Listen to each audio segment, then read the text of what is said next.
लोग जैसा जानते हैं, गुरुजी हमेशा बहुत गहरी बातें करते हैं और उस गहरी बातों का एनालाइज करना पड़ता है, उसमें खोजना पड़ता है क्या बोल गए। सोचिए क्या बोल गए।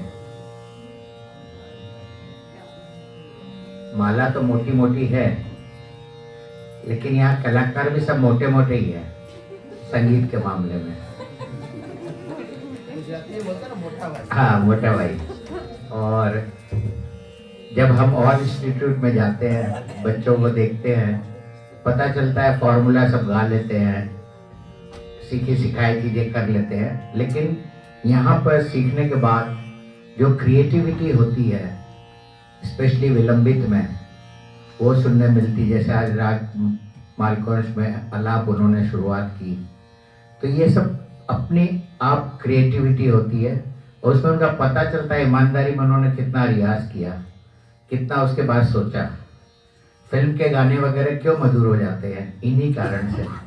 उनका बेस यही है, क्योंकि ये जो आलाप वगैरह जो यहाँ से, इसका बेस गुरुजी लोग सिखा पाते हैं, क्योंकि वैसे भी 200-250 स्टूडेंट्स हैं, तो सबके लिए तो कहाँ टाइम मिलता होगा टीचर्स वगैरह को। तो वो गाइडलाइंस दे देते हैं, उस गाइडलाइंस को अपने अंदर लाना, उसके साथ रियाज करना और उसके साथ क्रिएटिविटी को प्रेजेंट करना, ये एक बहुत बड़ी चीज जो शिल्पायन में है, मेरे ख्याल से बहुत कम इंस्टीट्यूट में है। मैंने सुना है, नाम नहीं लेता हूँ, ऐसे ऐसे इंस्टीट्यूट भी है जहाँ बोलते हैं हमारे यहाँ 1000 बच्चे हैं, 500 बच्चे हैं, लाइक दैट।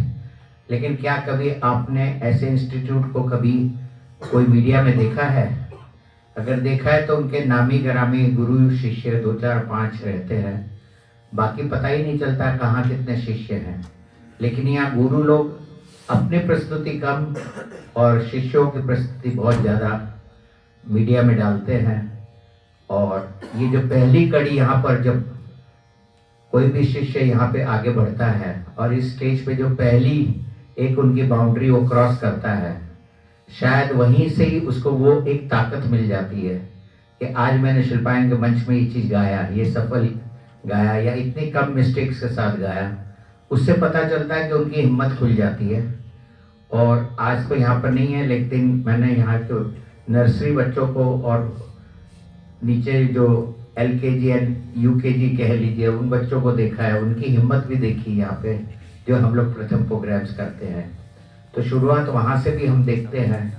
तो जो बच्चे उतने छोटे वो यहाँ तक आते आते मालूम नहीं कितना हो जाते हैं। और ये जो यहाँ पर अभी सीनियर लोग हैं जिन्होंने कम उम्र कम समय में शुरू किया है, वो अगर बचपन से करते तो मालूम नहीं कहाँ के कहाँ होते। तो ये सब चीज़ें हैं, इसीलिए इस मोटी माला का मतलब ही ये है कि यहाँ मोटा ज्ञान है। मोटा ज्ञान मतलब मोटा ज्ञान नहीं, मतलब उसके अंदर बहुत गहराई है। उस ज्ञान को सब अच्छी तरह स्टडी करते हैं, आगे बढ़ते हैं। ये सब देख के बड़ी बड़ी खुशी होती है। Thank you. धन्यवाद मोटा भाई। गुजराती में मोटा भाई जो है तो वो बड़े भाई को कहा जाता है, आप जानते हो।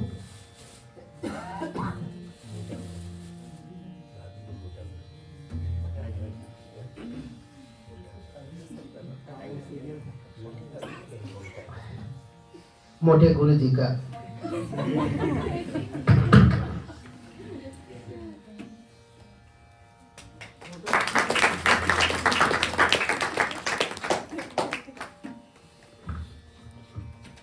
प्रिंसी मैम का आगे नहीं बोलेंगे, नहीं बहुत कुछ और बोल देंगे तो गुस्सा आ जाएंगे।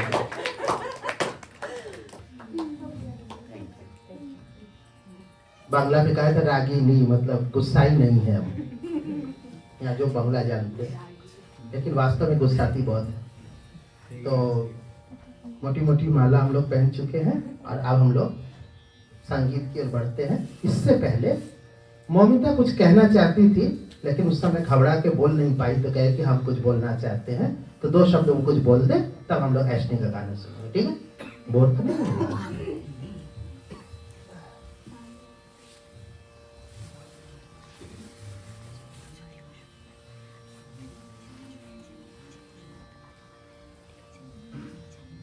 नमस्कार। नमस्कार सभी को। ज़्यादा कुछ नहीं, मैंने बहुत दिन से ही सोचा था, मैंने बेटी को ही सिखाने यहाँ एडमिशन में डाली थी और फिर मैं शिल्पायन के लिए इस इंस्टीट्यूट और यहाँ के टीचर्स के लिए मतलब बोलना चाह रही कि यहाँ से सीखने का इतना ज़्यादा प्रेरणा मिलता है। और मैं तो कई बार जब से सीख रही हूँ, 1 साल हुआ होगा अभी जस्ट, कई बार ऐसा आया कि नहीं छोड़ दूँगी, अब वही सीखे, नहीं हो पा रहा इतना सब कुछ। लेकिन सीखना अच्छा लगना डिपेंड करता है जो सिखाता है उनके ऊपर भी, तो ऐसा इंकरेजमेंट मिलता है। इसलिए मैं शिल्पायन के सभी गुरुजनों को पहले तो प्रणाम करती हूँ, थैंक यू सो मच।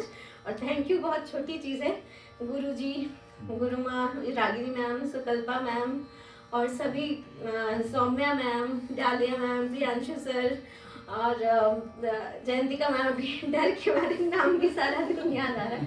सभी कोई जब भी कुछ एग्जाम हुआ, रूपम सर, सबको जब भी पूछती हूँ, मतलब कोई they are so down to earth और हमेशा इतने अच्छे से बताते हैं कि डिस्करेज नहीं होते, बल्कि लगता है कई बार सोचा कि छोड़ दूंगी, फिर भी लगता है नहीं सीखती हूँ ना, सीखने में क्या है।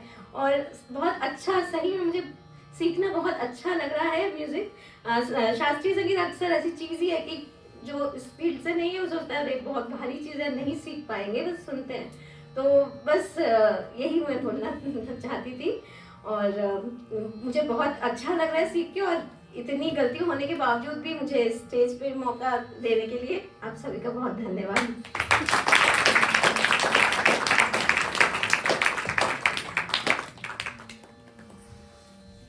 तो लीजिए अब प्रस्तुत होने जा रहा है ऐशनी सिंह विद अश्वनी सिंह एंड विशाल देवरिश। और ऐशनी के माल्यार्पण के लिए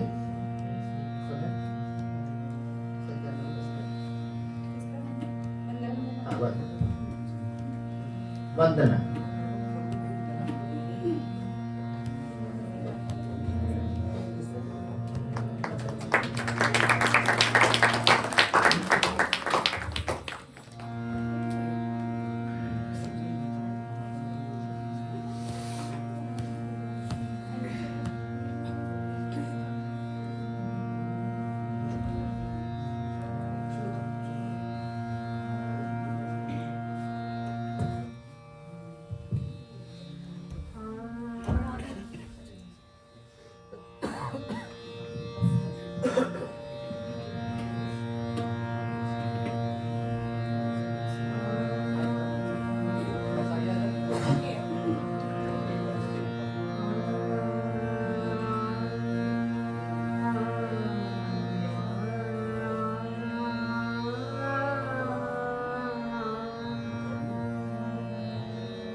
जान बची लाखों।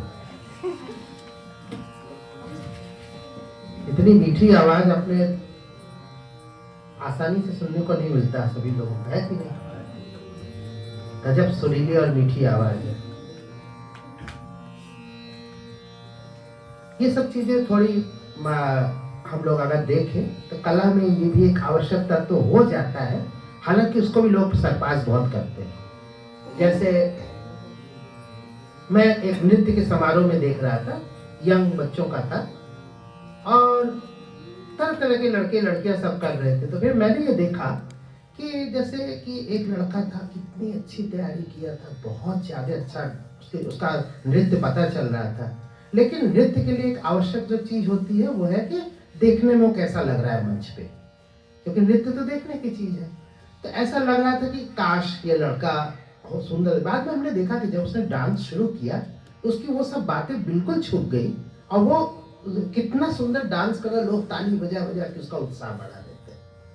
तो ये बात सही है कि जब आप पहले अपीयर होते हैं नृत्य के लिए तो आपके लिए ये इसका कैसा लुक है ये मायने रखता है, लेकिन उसके बाद वही मायने रखता है कि आप कर क्या रहे हैं। ठीक इसी तरह गाने के लिए गले की बात है।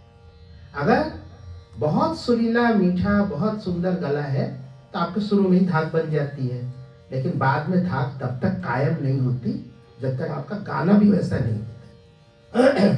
और इसका उल्टा भी देखने को मिलता है, कुछ लोगों का गला नहीं ठीक होता है। हमने यहाँ पे बहुत सारे लोगों को देखा है जिनकी शुरुआत बहुत कठिन होती है, क्योंकि उनके पास भगवान का दिया हुआ एक सुरीला सा बढ़िया सा गला नहीं होता है।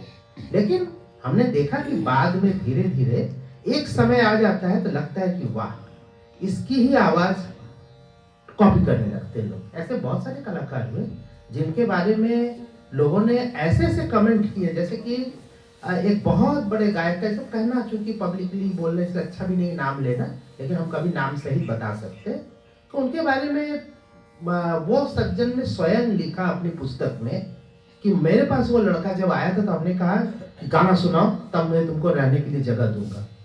ऐसा हुआ था कि वो भाग के आया था घर से गाना सीखने के लिए। तो कलकत्ता में उन्होंने कहा कि किसी ने कहा कि एक लड़का आया है, बड़ा अच्छा संगीत में डूबा हो रहता है, बहुत करना चाहता है, लेकिन उसको रहने की जगह नहीं मिल रही, पैसा वैसा है नहीं उसके पास। तो ये जमींदार थे बहुत बड़े, बोले कोई बात नहीं नीचे कमरा दे देते हैं। तो कब वो आया तो ऐसा कहा कि ऐसे कमरा थोड़ी दूंगा, मेरे गाना सुनो।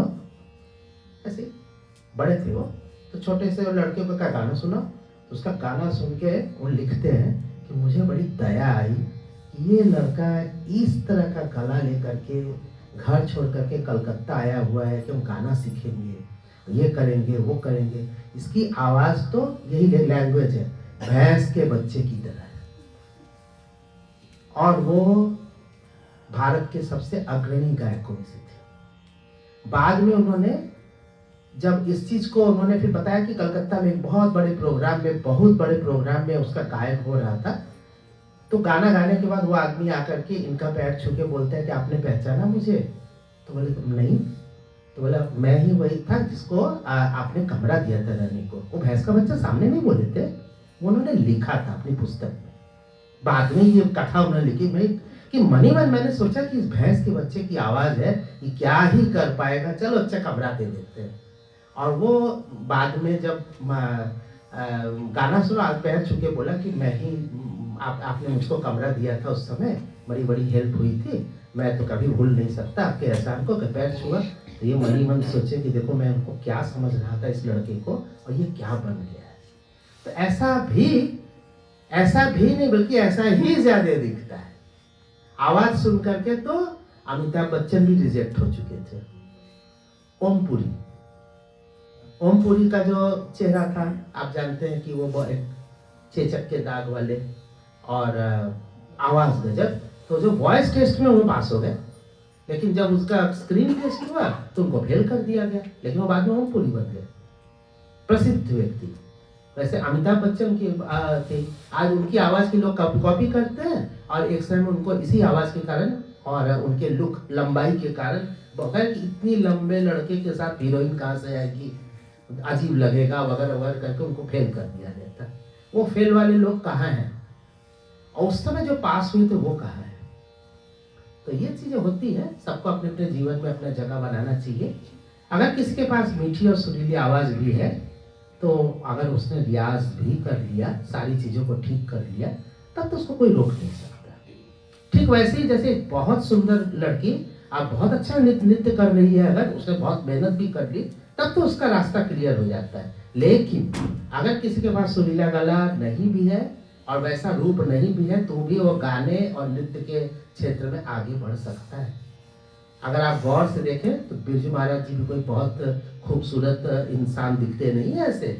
आप साधारण रूप से उनको आप जो आसपास देखेंगे तो आपको लगेगा कि ये बिरजू महाराज, ये भारत के क्या नृत्य के क्षेत्र के सबसे बड़े व्यक्ति माने जाते हैं, भगवान माने जाते हैं नृत्य के। बहुत ही साधारण रूप रंग देखे, लेकिन मंच पे आते वो इतने खूबसूरत हो जाते थे, इतने खूबसूरत हो जाते कि लोग समझना खूबसूरती के पैमाने बदल जाते थे। ये जो चीजें हैं, ये कला और उसका सौंदर्य ही उसको और सुंदरता की ओर ले जाता है। बात वहीं आ गई, सत्यम शिवम सुंदर। तो अब बारी है आकृति गुप्ता की, और मैं इसके बाद वचन देता हूँ कि आकृति गुप्ता के बाद जब संगीता दे का होगा तब मैं बीच में बोलूंगा नहीं।